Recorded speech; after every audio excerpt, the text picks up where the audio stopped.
Depuis le 22 juin, dans la ZUP d'Octeville, l'air de rien, quelque chose a changé. 30 tableaux se sont invités dans le quotidien des habitants de la cité. Encore faut-il prendre le temps de les regarder. C'est bien, c'est une bonne idée, parce que ça fait découvrir la peinture sous un angle qu'on n'aurait pas vu.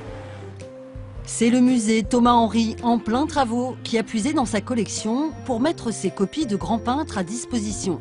Chantal est aux premières loges. Bah, moi j'aime bien quand même si vous voulez, mais c'est pas mon style si vous voyez, c'est pas... Je suis beaucoup plus jeune donc c'est pas mon truc comme ça, mais autrement non. Et vous le surveillez, vous, ce tableau un peu, vous regardez? Ah bah c'est ouvert tous les jours ici alors. C'est-à-dire? Ah bah du matin au soir c'est ouvert, mais il n'y a pas de danger qu'on le casse. Non, non.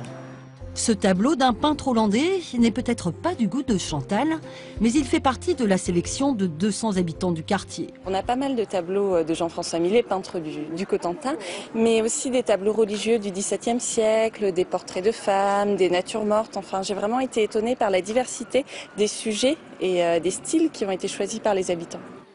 Une poignée d'entre eux se sont même lancés dans la création artistique.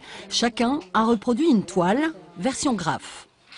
Ça m'a fait découvrir autre chose, une autre facette du graphe qu'on peut voir dans les rues, les graphes sur les murs. Les graphes sur les murs, les tags un peu partout. Quand ils nous ont demandé ce qu'on se prenait, au fur et à mesure, je disais, oh, est-ce que je vais en trouver un pas trop difficile. Et puis bon, ben voilà, ça m'a plu parce que c'est la Hague et puis c'est notre coin. Voilà, c'était très bien pour moi. Associations et administrations ont joué le jeu.